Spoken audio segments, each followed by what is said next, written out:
Let me describe a child to you. They're 9 years old. It's a Tuesday evening.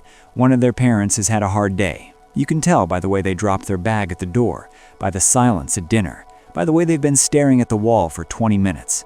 And this 9-year-old notices all of it. They clear the table without being asked. They keep their little sibling quiet. They don't mention the school thing they were upset about earlier. They decide, without anyone telling them to decide, that tonight is not the night. And when their parent finally looks up and says, "What would I do without you?" the child smiles and files their own feelings somewhere small and dark and out of the way. They are 9 years old, and they are already disappearing. If something in that just moved in your chest, if you recognize that child, maybe because you were that child, then this video is for you. Not to diagnose you, not to give you a label, but to finally say out loud the thing that nobody said to you when it was happening.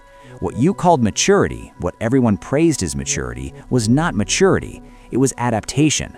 It was a child doing the only thing a child can do when the environment asks too much of them. It was survival dressed up in a compliment, and you have been carrying it ever since. Let's talk about how it actually starts, because this doesn't happen randomly. Something creates it. Psychologists call it parentification, and it happens on a spectrum. On one end, it's explicit. A parent is absent, physically, emotionally, or both, and the child steps into the gap. They manage the household. They become the emotional support system for a grieving or struggling parent. They raise younger siblings. They handle the things adults are supposed to handle. They become functionally the grown-up in the room. But on the other end, the end most people don't talk about, it's invisible. There's no obvious crisis. The family looks fine from the outside, but there's an unspoken rule in the house. A rule nobody ever said out loud, but everybody understood completely. We do not fall apart here. Or maybe the rule was, we do not add to each other's burden. Or being emotional is being difficult. And so the child, who is perceptive, who is watching everything, who loves the people in that house and desperately wants to protect them, learns to read the room before they read their own feelings. They learn that their sadness is inconvenient, their fear is too much, their needs are a weight someone else has to carry. And so they put them down. They put them down so quietly, so completely, that after a while they stop knowing they were ever holding them. Now here's where it gets complicated, because this child grows up, and everybody keeps telling them how remarkable they are. You're so mature, you're so responsible, you're so easy, and they believe it. Of course they believe it, because the alternative, that something was asked of them that should never have been asked, is a thought too large and too disloyal to hold. So they carry it into adulthood. They carry the role, the composure, the quiet, relentless competence. They become the friend everyone calls in a crisis, the employee who never complains, the partner who is endlessly understanding, the one who holds it together so consistently that nobody ever asks if they're okay. And they are so good at it. God, they are so good at it. But underneath that competence, if you get quiet enough, if you get still enough, there is something that has been waiting a very long time to be acknowledged. I want to tell you about 3 things that early maturity does to a person, 3 patterns that show up so consistently in the research that psychologists recognize them immediately. The first is what therapists call chronic hypervigilance. Remember that child at the dinner table reading the room before they read their own feelings? They never stopped. Adults who matured too early often have a nervous system that is permanently set to scan. They walk into a room and within seconds they have assessed the emotional temperature of every person in it. They notice the micro-expression, the slight tension in someone's voice, the pause that lasted half a second too long. They are extraordinarily attuned to other people's emotional states. But here's the cost. While they are scanning everyone else, while they are busy feeling what everyone around them is feeling, they have almost no bandwidth left to feel what they are feeling. They become experts in other people's inner worlds and strangers in their own. Ask them what they want for dinner and they hesitate. Ask them what they actually need from a relationship and they go quiet. Ask them what would make them happy, genuinely, specifically happy, and you will watch something complicated move across their face, because nobody asked them that when it mattered, and they are out of practice. The second pattern is what I call the helper trap. Somewhere early in life, this person learned something that felt like a truth, but was actually just a survival strategy. They learned that their value was conditional, not on who they were, but on what they did, on how useful they were, on how little trouble they caused, on how well they managed to hold everything together. Love in their experience came after performance. Acceptance came after being needed. And so they spend their adult lives helping, endlessly, exhaustingly helping. not always because they want to, but because somewhere deep and unexamined there is a terror that if they stop being useful, if they stop being the one who holds it together, they will become invisible, that they are only lovable in motion, only valuable when they are solving someone else's problem, and so they cannot rest, not really.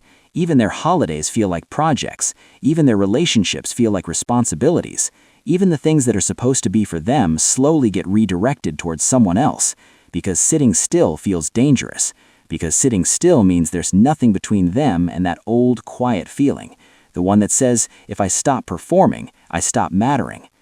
The third pattern is the one that's hardest to say out loud, a grief they never had permission to feel. Here is the thing. About childhoods like this, they don't look like loss. There's no obvious wound, nobody hit them, nobody abandoned them in a way the world would recognize as abandonment, and so they never mourn them. But there is something that was taken, something small and irreplaceable.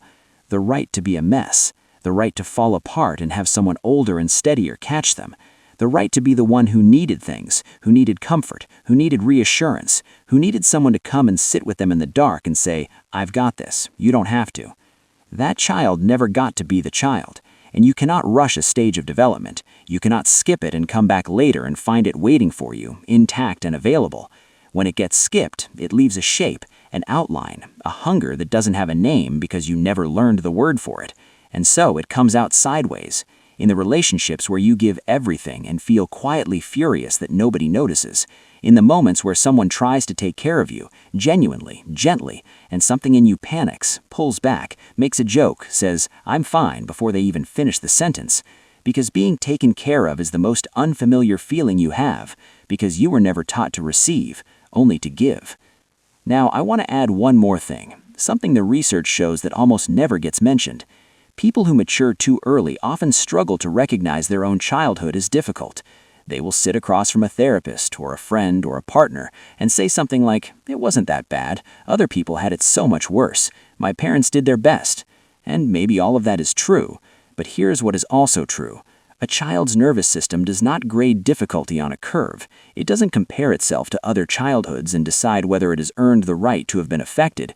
It just responds to what is present, to what is missing, to what is asked of it before it is ready.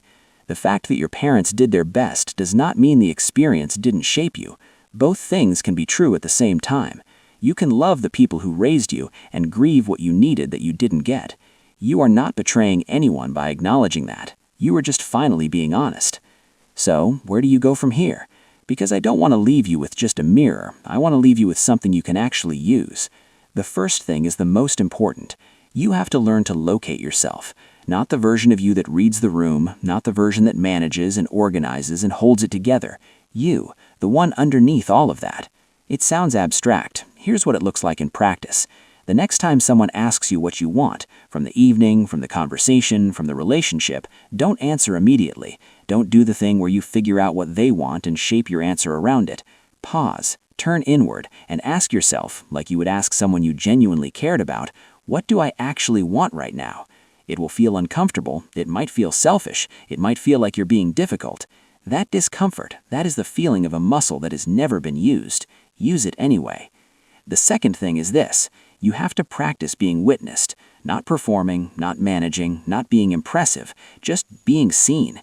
In the small, ordinary, imperfect moments, letting someone see you when you're tired, letting someone help you when you're struggling, letting someone sit with you in the hard thing without immediately pivoting to being okay.